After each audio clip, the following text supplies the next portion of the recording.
High বন্ধুরা, তো এখন হচ্ছে সন্ধ্যাবেলা। আজকে দুপুরবেলা ভাত খাইনি, মানে খিদে পাইনি, তো কি করব।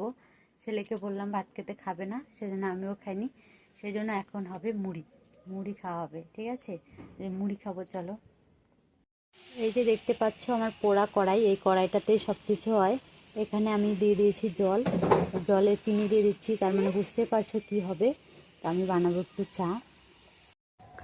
মুড়ি মাখার জন্য এখানে দেখো পেঁয়াজ কেটে নিচ্ছি, পেঁয়াজ আদা এগুলো কেটে নিব, কেটে নিয়ে মুড়িটাকে মাখবো আর চা করব।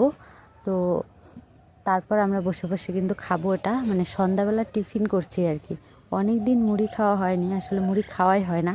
আজকে হঠাৎ করে যেহেতু ভাত খাওয়া হয়নি, তাই খিদে পেয়ে গেছে যে একটু মুড়ি খাই। আর চাও খাই না আমরা সেভাবে, যে চা খাওয়া হয় না, কিন্তু আজকে হঠাৎ মনে হলো যে একটু চা খাই, মানে ওই যে মনে হওয়ার উপরে নির্ভর করে। তো লাস্ট কবে বাড়িতে চা বানিয়েছি ভুলে গেছি, বলতে পারবো না। তো আজকে একটু খাচ্ছি।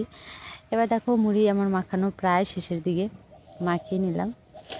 এখন আমি আর বাবু মুড়ি খাবো। তোমরা কেউ খাবে নাকি? চলে এসো।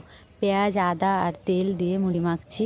এর মধ্যে আরও কিছু দেওয়া যায়, মানে যত কিছু দিবে তত টেস্টি হবে। আমার কাছে এখন যেটুকু আছে সেটা দিয়েই করছি, তাও কিন্তু খেতে বেশ ভালোই লাগবে আশা করা যায়।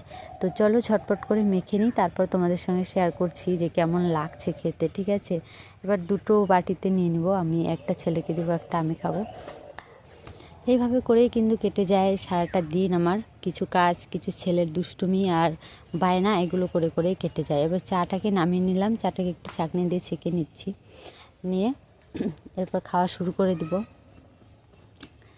আর আমার কাছে কিন্তু কাপ নেই, ঠিক আছে, সেজন্য ছেলেকে আর একটা গ্লাসে দিব, আর আমি খাবো বাটিতে। তো এই বাটিতে তো দিচ্ছিলাম, খাবে না, তো ওকে দিলাম থালাতে, ঠিক আছে। ওই থালাতে খাবে, আর চাটা গ্লাসে নিল, আর আমি এই বাটির চাটা খাবো। এবার খেয়ে নিচ্ছি ঝটপট করে চা মুড়ি। মানে চাটা গরম গরম না খেলে আবার ঠান্ডা হয়ে যাবে, তাতেও ঠান্ডা হয়ে গেছে। জলটা শুকিয়ে গেছে, চাটা প্রচুর মিষ্টি হয়েছে, আর মুড়িটা কিন্তু সত্যিই ভালোই হয়েছে। আর ছেলে খুব দুষ্টুমি করছিল, বকেছি।